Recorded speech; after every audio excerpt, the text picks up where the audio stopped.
నోట్లపై గాంధీజీ చిత్రం ఎక్కడి నుంచి వచ్చిందని మీరు ఎప్పుడైనా ఆలోచించారా? గాంధీజీ దేశానికి చేసిన కృషిని చూసి ఆయనకు జాతిపిత హోదా లభించింది. దేశంలోని దాదాపు అన్ని ప్రాంతాలలోని జంక్షన్లలో ఆయన విగ్రహాలను చూస్తాం. చాలా మంది నోట్లపై గాంధీజీ ఫేస్ ను ఒక కార్టూనిస్ట్ రూపొందించాడని నమ్ముతారు.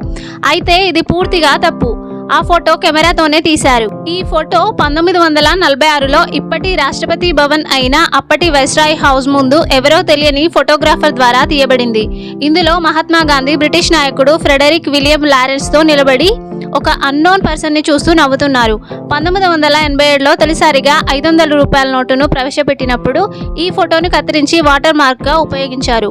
1996కి ముందు భారత కరెన్సీలపై గాంధీకి బదులు అశోక స్తూపాన్ని ఉపయోగించారు. తర్వాత 1996లో Reserve Bank of India Gandhi యొక్క ఈ ఫోటో 100 రూపాయల నోటు నుంచి 1000 రూపాయల నోటు వరకు ఉన్న అన్ని కరెన్సీలపై ట్రేడ్ మార్క్ గా ఉపయోగిస్తుంది.